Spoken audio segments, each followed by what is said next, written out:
let's talk about the future of Sea of Thieves. Sea of Thieves is a game we all know and love, and with all the recent hype and announced future updates, it really does lead me to raise this question. So, before we can predict the future of the game, let's go back and briefly have a look at some of the past seasons and updates to help us make a more educated prediction. Starting with 28th of February 2021, this was the release of Season 1 and the first season introduced into Sea of Thieves. Not only did it come with the first Plunder Pass, but things called trials to level up your Plunder Pass. Along with the introduction of Season 1, the major things that came along with this update were the Lost Shipment Merchant Voyages, the release of the full Dark Adventurers cosmetic set, as well as restrictions in arena communication resulting in crews no longer being able to communicate with enemy crews. 47 days later, Season 2 was dropped with the introduction of the Forts of Fortune, and the option to purchase storage crates, cannibal crates and fruit crates from Merchant, along with gold pouches dropping after killing captains. These next few seasons don't have too many notable changes, but just a few things I'd like to skip over quickly. So 22nd of June is when Season 3 was released. This gave us 5 new Jack Sparrow tall tales, 3 new mobs, the Phantoms, Ocean Crawler and Sirens. It also added the Trident of Dark Tides. Then September 23rd was when Season 4 was released. This was the Sunken Kingdom along with that entire update, with the underwater shrines and stuff like that. Then December 2nd it was Season 5. This is the season we're currently in. This season gave us burying treasure maps, the ability to steal treasure maps, the quest board at the outposts, along with the introduction of fireworks and flares.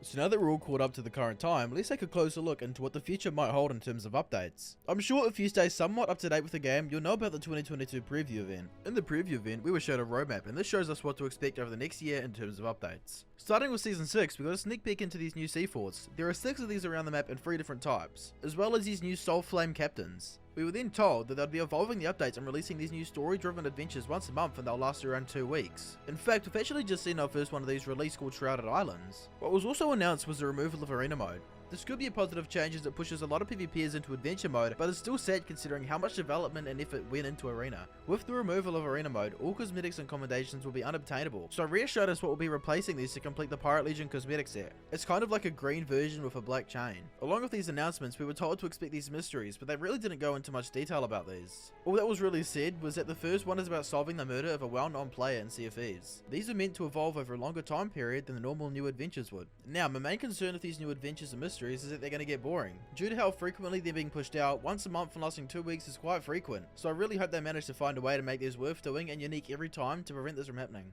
Another addition, a new Pirate Legion replayable voyages that are set to be released around the middle of Season 6. These are meant to be different and unique each time, but through the stories of these voyages, we're meant to learn more about the ancient people who inhabited the Sea of Thieves long ago. There is still a lot we don't know about these voyages yet, but we'll learn more as the season progresses.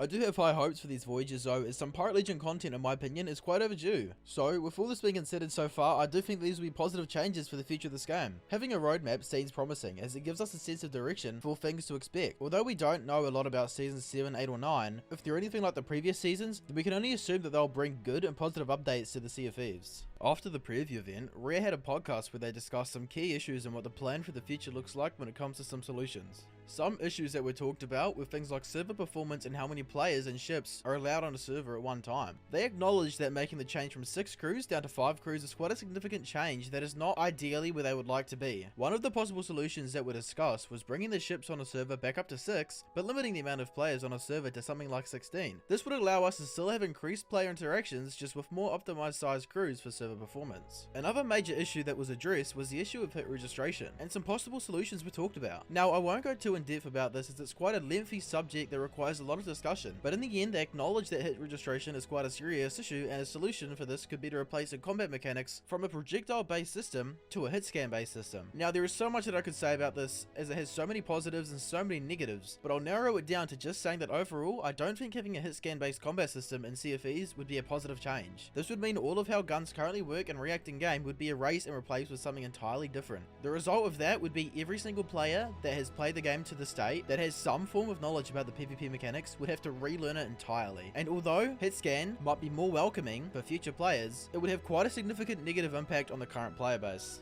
In conclusion, the overall future of Sea of Thieves looks bright, and I have a lot of hope for this game as I really want it to do well. I trust that Rare will make the right decisions with the approach of fixing hit registration, and I can't wait to see the new improvements that they will make next. Please subscribe for more content like this, and I'll see you all next time.